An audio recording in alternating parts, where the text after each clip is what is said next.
जहाँ अनुशासन नहीं वहाँ शासन नहीं। सब साथी अनुशासन बनाते हो, जो जहाँ वहीं बैठ जाए, कोई दिक्कत नहीं है। जो जहाँ है वहीं बैठ जाए।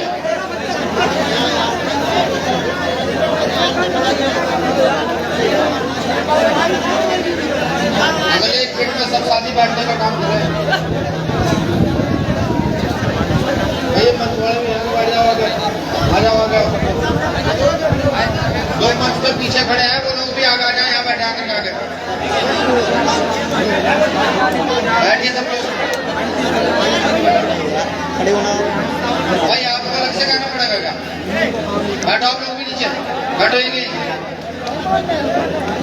आप सब साथी भी बैठे नीचे। हेलो सम्मानित साथियों, क्रांतिकारी जगह, अगर आप बाबा साहब के वंशज हैं और बाबा साहब को चाहने वाले हो, जिस बाबा साहब ने आपके लिए 74 बच्चों को कुर्बानी दी, तो आप साथियों अनुशासन में आ जाए। बाबा साहब के सच्चे अनुयायी हैं आप साथियों, सामने आ जाए प्लीज प्लीज। अगर सावित्री भाई के आप वंशज हैं तो सामने आ जाइए। जिस देश में बाबा साहब ने आप सब के लिए 6 करोड़ों को अछूतों की लड़ाई लड़ी है, उसके खातिर तो आप सामने आ जाइए। अगर आप अनुशासन में नहीं है तो आप जिंदगी में शासन में नहीं आएंगे। प्लीज भाई साहब आ जाइए, प्लीज बैठ जाइए आप। शुक्रिया। सबसे पहले तो बहुजन महापुरुषों के चरणों में नमन वंदन करते हुए वे यहाँ पर आए, तमाम साथियों का आभार व्यक्त करते हुए, वे अपने उन साथियों से क्षमा मांगते हुए जो आज मेरी वजह से मंच पर नहीं बोल पाए हैं, जैसे हमारे पार्टी और संगठन के जिला अध्यक्ष, हमारी संभाग की कमेटी और हमारी प्रदेश की कमेटी। इसलिए क्योंकि मेरी ट्रेन है, मुझे जाना है, तो मैं आप सब लोगों से भाई बड़ी परेशानी है यार। मैंने कहा बैठ जाइए, तुम संभाग अध्यक्ष हो ना, आप संभाग अध्यक्ष है भाई, तो कुर्सी दीजिए, संभाग अध्यक्ष को बैठाइए, बैठिए सर। चलिए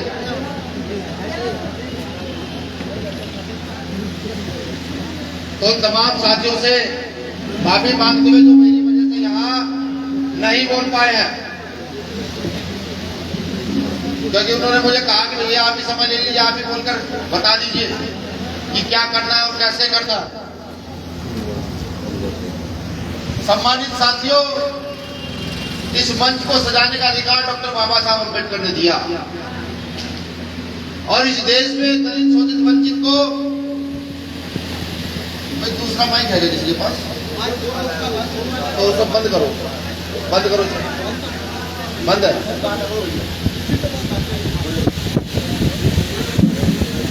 हम लोगों को इस मंच को सजाने का अधिकार डॉक्टर बाबा साहब अम्बेडकर ने दिया।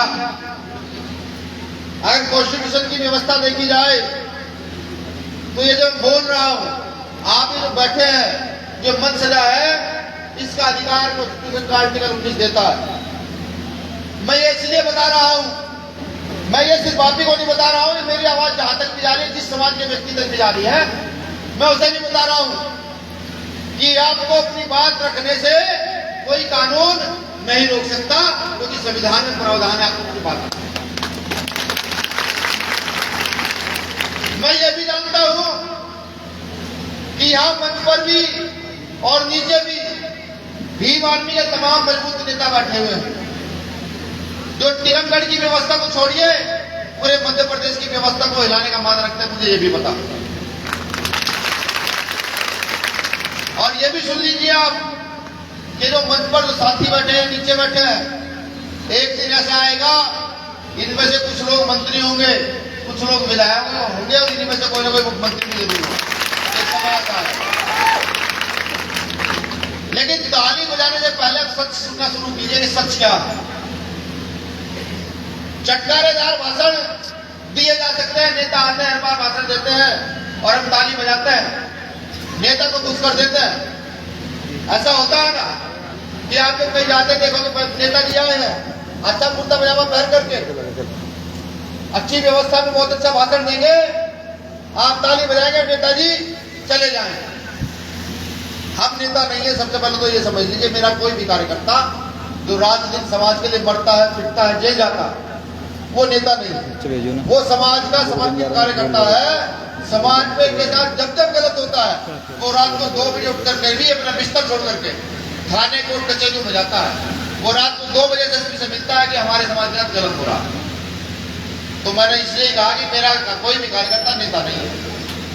मैं गौरवान्वित भी होता हूँ जब मुझे कोई अधिकारी ये कहता है कि भाई अगर आप तक कोई पदाधिकारी कार्यकर्ता आ जाए तो हमें डर लगता है किसी मंत्री की बात को मानने पर भी, क्योंकि आपका कार्यकर्ता झूठ नहीं बोलता, आपका कार्यकर्ता पूरी ईमानदारी के साथ अपनी बात को रखता है।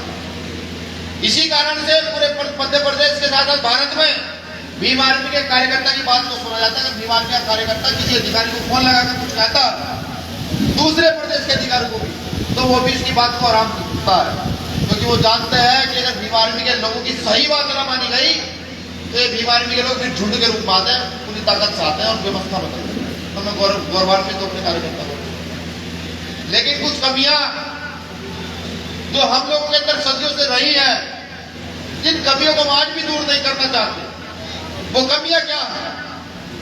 बाबा साहब अम्बेडकर ने कहा शिक्षित बनो, हमने शिक्षा ग्रहण की, नौकरियां ग्रहण की, हम व्यापार में गए, सब कुछ गए। बाबा साहब ने कहा संगठित हो जाओ। हमने शिक्षा ग्रहण करके जो संगठन की सबसे प्रथम पूंजी है कि शिक्षित होंगे फिर संगठित हो जाएंगे, उस संगठित होने की व्यवस्था को हम नहीं आगे बढ़ा पाए, इस व्यवस्था को भूल गए। कैसे? 26 जनवरी सन 1950 को डॉक्टर बाबा साहब अम्बेडकर इस देश में संविधान देते हैं और संविधान में लोकतांत्रिक व्यवस्था करते हैं और कहते हैं कि अब इस देश का राजा किसी रानी के पेट से जन्म नहीं लेगा, इस देश का राजा जन्म लेगा तो किसी किसान की पत्नी से जन्म लेगा, किसी मजदूर की पत्नी से जन्म लेगा, किसी दलित आदिवासी पिछड़े की पत्नी से जन्म लेगा, अब सामंत की व्यवस्था से जन्म नहीं लेगा। भारत के अंदर देखा जाए तो शोषित वंचितों की संख्या सबसे ज्यादा है, जिन्हें दलित आदिवासी कहा जाता है, जिन्हें पिछड़े अल्पसंख्यक कहा जाता है, उनकी संख्या सबसे ज्यादा है।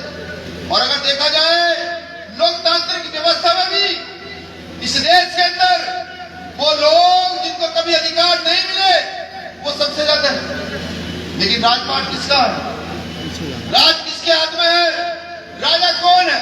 सोचने का विषय है। और ये सिर्फ मैं मध्य प्रदेश को नहीं कह रहा हूं, ये सिर्फ मैं मध्य प्रदेश को नहीं कह रहा हूं, मैं कह रहा हूं पूरे भारत के बहुजन समाज के लोगों को कि जब एक किसान भरी दोपहरी में गेहूं काट सकता है, भरी ठंड में गेहूं में पानी दे सकता है, तो एक किसान इस देश का राजा क्यों नहीं बन सकता? मैं पूछना चाहता हूं। जो लोग सिर्फ एसी के कमरों में बैठकर ये कहते हैं कि हम राजपाट चलाएंगे, मैं उनको चुनौती देता हूं, बिल्कुल चुनौती देता हूं कि भीम आर्मी का एक कार्यकर्ता इस देश की राज्य व्यवस्था को चलाने में सक्षम है।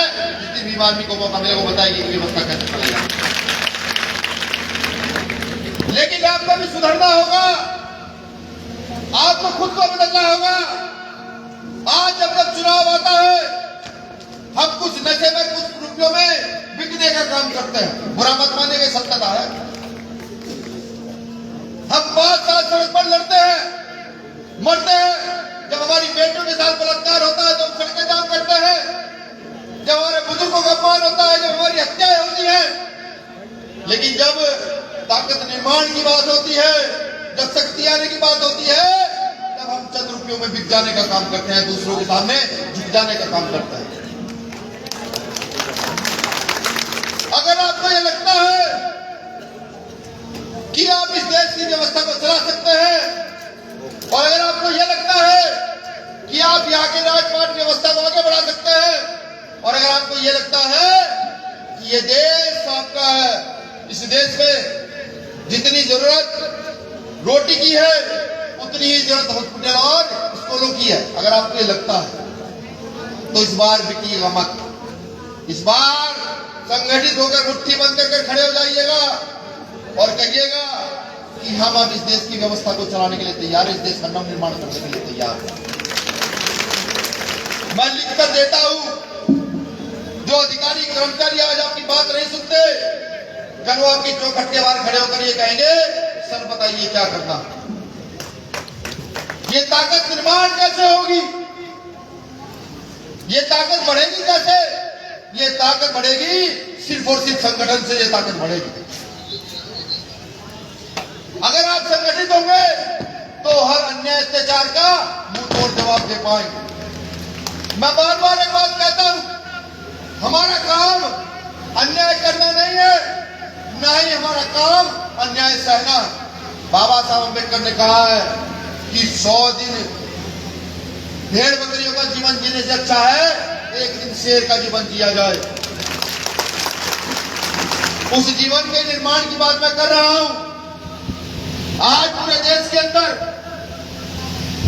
जहां भारत माता की जय को ही सिर्फ देश में देशभक्ति माना जाता है, मैं उन साथियों को भी कहता हूं जो सिर्फ भारत माता के नाम पर या जय श्री राम के नाम पर हत्या करते हैं, कि अगर कोई देशभक्ति है तो इस देश के किसानों का उद्धार, इस देश के मजदूरों का उद्धार, इस देश के बच्चों की शिक्षा, इस देश में अच्छे कामों का निर्माण, उसको देशभक्ति कहा जा सकता है। सिर्फ एक नारे को देशभक्ति से रिप्रेजेंट नहीं किया जा सकता। मैं कहता हूं जो लोग धार्मिक उन्माद फैलाते हैं, मैं उनको भी कहता हूं कि धर्म मानना ये आपकी अपनी इच्छा, आपके धर्म को मानेंगे, ये आप पर कोई थोप नहीं सकता। ये कॉन्स्टिट्यूशन में प्रावधान है कि आप किसी भी धर्म को मान सकते हैं। आप सिर्फ शिक्षा अच्छी कीजिए, लोगों में पढ़ने की जागृति फैलाइए, वो खुद तय करने की धर्म की ओर जाना है। आज देश की व्यवस्था जिस ओर जा रही है, उस व्यवस्था को रोकना अगर किसी का काम है, इस देश के युवाओं का काम है, और से नहीं है। मैं याद करा दूं आपको, शहीद आजम भगत सिंह 23 साल की उम्र में शहीद आजम भगत सिंह फांसी चढ़ते हैं, लेकिन आज उनको पूरे विश्व में जाना जाता है। जानते किसी कि वो सिद्धांतिक तौर पर मजबूत थे और उन्होंने उस समय की सरकार को चुनौती दी और कहा तुमको जो सकता है कर ले, मैं अपने सिद्धांतों से नहीं बचूंगा। लेकिन अफसोस, जहां अच्छी बातें कहने को सुनने को मिलती हैं, वहीं बुरी बातें भी कहनी चाहिए। और एक सामाजिक लीडर बुरी बातें समाज को नहीं कहेगा तो उसको लीडरशिप करने का किसी प्रकार का कोई अधिकार नहीं। लेकिन अफसोस, जो समाज सदियों से अछूत रहा, जो समाज सदियों से शोषित वंचित रहा, वो अपने किए हुए अपमान को, अपने ऊपर किए हुए अपमान को भूल गया और आज टीवी में खुश हो गया, जबकि उसको अभी सही से सोने का अधिकार नहीं है। याद करो अपने पूर्वजों को, याद करो दादा परदादाओं को, जिनको खाट पर बैठने का अधिकार नहीं था। और ये तो मध्य प्रदेश है, यहाँ पर आज भी हमारे मुंह पर पेशाब कर दिया जाता है, यहाँ पर आज भी हमारी बेटियों के साथ दुराचार होता है और यहाँ की सरकारें मौन रहती है, चुप रहती है। अरे तुम क्या सोचते हो तुम्हारे लिए लड़ने कोई देवदूत आएगा? नहीं, तुम अपने लिए खुद लड़ना पड़ेगा। जब तक तुम खुद नहीं लड़ोगे तुम्हारी समस्या का समाधान नहीं होगा। बाबा साहब अम्बेडकर लिखते हैं, अगर इस देश के दलितों को अपनी समस्या का समाधान चाहिए, इस देश के आदिवासी को अपनी समस्याओं का समाधान चाहिए, तो अपना दल बनाकर अपनी ताकत को इकट्ठा करके आगे की ओर बढ़ना होगा। तो बार बार सुनकर बीमार भी के लोग यही समझाते हैं कि जिसकी जितनी संख्या भारी उसकी उतनी हिस्सेदारी। जो महापुरुषों ने नारा दिया, इस नारे को समझो, इस नारे पर अमल करो और आगे की ओर बढ़ो, इस देश की व्यवस्था को चलाओ। मैं एक बात और कहता हूं कि जहां नारा यह दिया गया महापुरुषों के द्वारा कि जिसकी जितनी संख्या भारी उसकी उतनी हिस्सेदारी, वही मैं ये बार बार कहता हूं कि जिसकी जितनी संख्या भारी उसकी उतनी जिम्मेदारी। आज इस देश में, आज इस देश की व्यवस्था को, सरकारी व्यवस्था को खत्म करके प्राइवेटीकरण किया जा रहा है। रेलवे बेच दिया, जहां दलित आदिवासियों के बच्चे छोटी छोटी नौकरियां रिजर्वेशन के आधार पर दे देते थे। एयरलाइंस बेच दिया, BSNL बेच दिया, शिक्षा बेच दी, यहां तक कि पुलिस की वर्दी बेच दी और हम मौन हैं, हम चुप हैं। इतनी घटनाएं होने के बावजूद भी अगर हम चुप हैं तो क्या हमारा जमीन जिंदा है? क्या देकर जाएंगे अपनी आने वाली नस्लों को? तो आपसे मैं यही निवेदन करता हूं, अपनी बहुसंख्यक ताकत को पहचानिए। ये इतना बड़ा विशाल काय शरीर, इसको पहचानिए, इस देश में अपनी आबादी को पहचानिए और इस देश की सत्ता को अपनी मुट्ठी में बंद करने का एक बार काम कीजिए। जिस दिन इस देश की सत्ता को अपनी मुट्ठी में बंद करेंगे तो देखिएगा तो 100 समस्याओं का हल आपके इस मुट्ठी में होगा। मैं बताऊं उन लोगों को भी जो बार बार चुनौतियां देते हैं, जो यहाँ पर संविधान बदलने की बात करते हैं, जो कभी कभी सिलेंडर के रेट मंच पर खड़े होकर गिनवा देते हैं कि इस बार सरकार तुम्हारी है, अगली बार हमारी होगी, तुमने अगर 1000 बढ़ाए हैं तो हम 500 घटा देंगे। मैं बताऊं उनको भी तो ये कहते हैं कि बेटियों की शादी में 25,000 से बढ़ाकर 50,000 दे देंगे, जो ये कहते हैं बेरोजगारी भत्ता दे देंगे। मैं ये कहता हूं कि जो सामने लोग बैठे हैं, अगर इनमें से एक आदमी विधानसभा में चला गया तो बेरोजगारी भत्ता छोड़िए, उनको रोजगार देने के लिए मजबूर कर देगा कि तुम्हारा बेरोजगारी भत्ता नहीं चाहिए, रोजगार चाहिए। सबको लड़ाई इस चीज की, लड़ाई नेता बनने की नहीं है, लड़ाई राजनीति करने की भी नहीं है। लड़ाई यह है इस देश में जो अधिकार सबको मिलने चाहिए, जो हिस्सेदारी मिलनी चाहिए थी, वो हिस्सेदारी आखिरकार आज तक 70-80 साल हो चुके, क्यों नहीं मिली। लड़ाई इस बात की है कि प्रदेशों के बजट बनते हैं, देश के बजट बनते हैं, आखिर वो बजट का सारा पैसा इस देश में लगता है या नहीं लगता। लड़ाई इस बात की है कि एक व्यापारी का बेटा, एक नेता का बेटा बड़े गवर्नमेंट स्कूल में पढ़ेगा और आपका और मेरा बेटा प्राइमरी स्कूल में जाएगा। लड़ाई इस बात की है कि दोनों बच्चों का एडमिशन एक स्कूल में हो, या तो गवर्नमेंट स्कूल में हो या प्राइवेट स्कूल में हो, तब पता लगता है क्या होगी। ये लड़ाई साथियों वर्चस्व की लड़ाई नहीं है। जो ये समझता है कि वर्चस्व की लड़ाई, अपने दिमाग से इस बात को निकाले। मेरे युवा साथी बाबा साहब अम्बेडकर को पढ़ने का काम करें, अगर समय नहीं है तो काशीराम साहब का जीवन चरित्र पढ़ें और देखें उन्होंने अपना सारा जीवन इस आंदोलन में आपके हमारे सुधार में लगा दिया। और अगर आज हम उनके सपने को पूरा नहीं कर पाते तो सोचिए आने वाली नस्लें हमको क्या कहें। आने वाली नस्लें हमारा स्वागत फूलों से करेंगे या किसी और से, ये आप लोग सोचिए। मैं तो आया हूं, टीकमगढ़ साहब जी ने बुलाया कि भैया आइए। मैं आया हूं टीकमगढ़, अपने लोगों को एकजुट करने के लिए आया हूं। ये कहने आया हूं कि अब अन्याय अत्याचार का जवाब वोट की ताकत से दिया जाएगा। अब अपनी सत्ता स्थापित कर अपने लोगों के लिए काम किया जाएगा। अब किसी किसान को कर्ज से मरने की जरूरत नहीं है। पार्टी का निर्माण कर दिया है और अगर कहीं कर्ज से मरने की नौबत आए तो बीमार में जहाँ समाज पार्टी कार्यकर्ता को जाकर बताइए बैंक का मैनेजर परेशान कर रहा है, उसकी तबीयत ठीक करने का हम काम करेंगे। लेकिन ये सब अगर कुछ होगा तो आपको आपकी एकजुटता से होगा। मैंने अभी एक नाम लिया था, शहीद आजम भगत सिंह। उन्होंने इस देश को एकजुट करने का काम किया, तब जाकर के यहाँ से अंग्रेजों को भगा पाए। तो मैं भीम आर्मी के कार्यकर्ताओं से कहता हूँ, युवा साथियों से, कि हो सकता है कल मैं जिंदा ना रहूं, हो सकता है मेरे प्रदेश अध्यक्ष जिंदा ना रहे, हो सकता है मेरे संभाग अध्यक्ष संभाग उपाध्यक्ष ना रहे। क्या इस आंदोलन को चलाना भूल जाओगे या इस आंदोलन को नहीं चलाओगे? इस आंदोलन को चलाइएगा। अपने घर से 1 किलोमीटर का गोल घेरा देख लीजिए कहाँ बैठता है। 4 से 5 गांव उसमें आएंगे। जाइए घर से घर तक और बताइए उनको कि वोट सपोर्ट नोट इस बार भीम आर्मी के कार्यकर्ता को दिया जाएगा, किसी को नहीं दिया जाएगा। जाइए बताइए। मैंने पहले ही कहा कि अगर आप एक व्यक्ति को जिता देते हैं, एक आदमी को, वो मध्य प्रदेश की विधानसभा नहीं चलने देगा। मैं कहता हूं आगे सत्ताधारी पार्टियों को भी, विपक्ष की पार्टियों को भी, कि जिस दिन हम जैसे हमारे कार्यकर्ता, भीम आर्मी के कार्यकर्ता एक भी विधानसभा और संसद में बैठा होगा, वो बताएगा तुम्हें उस दिन जब सवाल जवाब तुमसे पूछे, वो बताएगा कि व्यवस्था कैसे चलती है। लेकिन खुद में सुधार करो, एकजुट हो जाओ, एकजुट होकर इस लड़ाई के लिए मजबूत हो जाओ। हमें हथियारों की लड़ाई नहीं लड़नी। हमें अगर लड़ाई कोई लड़नी है तो इसकी लड़ाई लड़नी है, कलम की लड़ाई लड़नी है। इसी लड़ाई से वो लोग करते हैं, वो हथियारों की लड़ाई से नहीं लड़ते।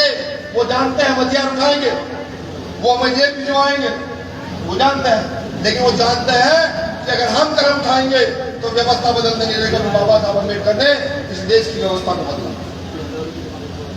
तो वही व्यवस्था चाहते हैं।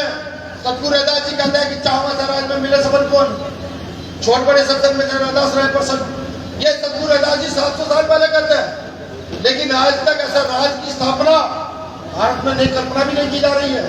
वो एक गैर बराबरी, ऊंच नीच, जाति के आधार पर शोषण। क्यों? अभी एक मामला हुआ ग्वालियर में, ओबीसी समाज के लोग इकट्ठा हुए अपने खतीदार को लिए, उनके आंदोलन को हिंसक बनाया गया और उस आंदोलन में भीम आर्मी के लोगों को लपेट करके जबरदस्ती जेल भेज दिया गया। आप समझिए, बहुजन आंदोलन जब चलते हैं तो इन पर लाठी डंडे गोली चलते हैं, इनको जेल भेजा जाता है। तो इसको, इसकी तोड़ अगर आप चाहते हैं तो इसकी तोड़ सिर्फ अगर कुछ है तो आपका संगठन है, वरना इसकी तोड़ इस देश में कुछ नहीं है। तो मुझे आशा ही नहीं, पूरी उम्मीद है कि आप सब लोग फूले साहब अम्बेडकर की विचारधारा के लिए काम करेंगे। आप सब लोग भीम आर्मी को मजबूत करने का काम करेंगे। आप सब लोग हर घर में जहां गरीब शोषित वंचित रहता है, और उस घर में भीम आर्मी का एक कार्यकर्ता भाई या बहन पैदा करने का काम करेंगे। आप अपनी पार्टी को मजबूत करने का काम करेंगे और इस देश की वो व्यवस्था जो पैसों पर आधारित है, जो लोग ये समझते हैं कि इनके पास अगर बहुत ज्यादा पैसा है तो वही व्यवस्था चलाएंगे, ऐसे लोगों को चुनौती देने का काम करेंगे। मुझे पूरी आशा ही नहीं आप लोगों से। मैं ये भी चाहता हूं, ये नीले पड़ने वाले जिनकी उम्र 20 साल है, जिनकी उम्र 18 साल है, जिनकी उम्र 22 साल, 24 साल, 30 साल है, कि एक अच्छी राजनीति सीखे, अपने क्षेत्र के नेता बने। नेता कैसे बना जाता है? विधायक बनना नेता बनना नहीं होता, मुख्यमंत्री बनना भी नेता बनना नहीं होता। नेता बनना वो होता है कि पड़ोस के घर में अगर किसी माँ को कोई दुख है तो आपको बुला कर कहे, बेटे ये परेशानी का सोल्यूशन कर, और आप शानदार दम बेट लगा करके उस परेशानी का सोल्यूशन करें, उसको नेता कहा जाता है। तो इस बात को मुझे पूरी उम्मीद है कि भीम आर्मी का प्रत्येक कार्यकर्ता मेरी इन कई बातों को निभाता है। वो किसी भी घर में कोई परेशानी हो उसका सोल्यूशन करता है और अपने आप को नेता बनाने का प्रयास करता है। एक चीज और, भीम आर्मी के साथ जो किताबें पढ़ना शुरू कर दीजिए, फेसबुक और व्हाट्सएप यूनिवर्सिटियों से बाहर निकल पढ़िए बाबा साहब अम्बेडकर को, पढ़िए महात्मा ज्योतिबा फूले साहब को, पढ़िए शहीद भगत सिंह को, पढ़िए आजम खान साहब को, पढ़िए बुद्ध पेरियार को, पढ़िए रैदास गुरु नानक कबीर को, इनको पढ़िए, जीवन में परिवर्तन हो जाएगा। इतने मजबूत व्यक्ति आपके अंदर से निकलेगा व्यक्तित्व कि आपको हराना मुश्किल हो जाएगा। आज जब कोई नेता अधिकारी फोन कर देता है, वो कहता है कि भीम आर्मी के कार्यकर्ता को खरीदना बहुत मुश्किल है, उसके घर में रोटी एक टाइम की हो, लेकिन अगर उसे लालच दिया जाए वो लालच में नहीं होता। आप नहीं समझते, जब कोई मुझे बात कहता है मेरा सीना गर्व से चौड़ा हो जाता है और अपने आप का गौरव करता हूं मैं कि मैं एक ऐसे संगठन का हिस्सा हूं जिसका छोटे से छोटा गरीब से गरीब कार्यकर्ता कभी बिकने का काम नहीं करता, गर्व से सीना चौड़ा हो जाता। मैं यही चाहता हूं कि आप सब लोग इतने मजबूत समाज का निर्माण करें कि वो व्यवस्था जो कभी सम्राट अशोक की व्यवस्था इस देश में रही है, जब ये देश सोने की चिड़िया था, वो व्यवस्था तो चंद्रगुप्त मौर्य की व्यवस्था रही है, वो व्यवस्था जो राजा मेहदर्द की व्यवस्था रही है, वो व्यवस्था पूरे इस देश में स्थापित हम लोग कर सके।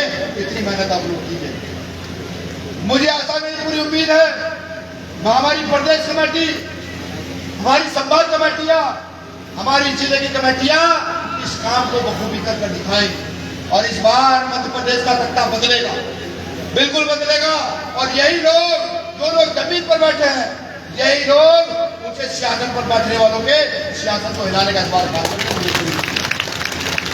आज सब लोगों ने मुझे सुना, क्योंकि मैंने पहले बताया था समय का मैं बोलने लगा और भी मन जाना, तो चंद लाइनें सबकी बात खत्म करूंगा। साथियों, हम तो फकीरी मिजाज रखते हैं, अपनी ठोकरों में ताज रखते हैं। साथियों, हम तो फकीरी मिजाज रखते हैं, अपनी ठोकरों में ताज रखते हैं। भीम आर्मी के लोग कल की परवाह नहीं करते दोस्तों, भीम आर्मी के लोग तो अपनी मुट्ठी में आज रखते हैं, अपनी मुट्ठी में।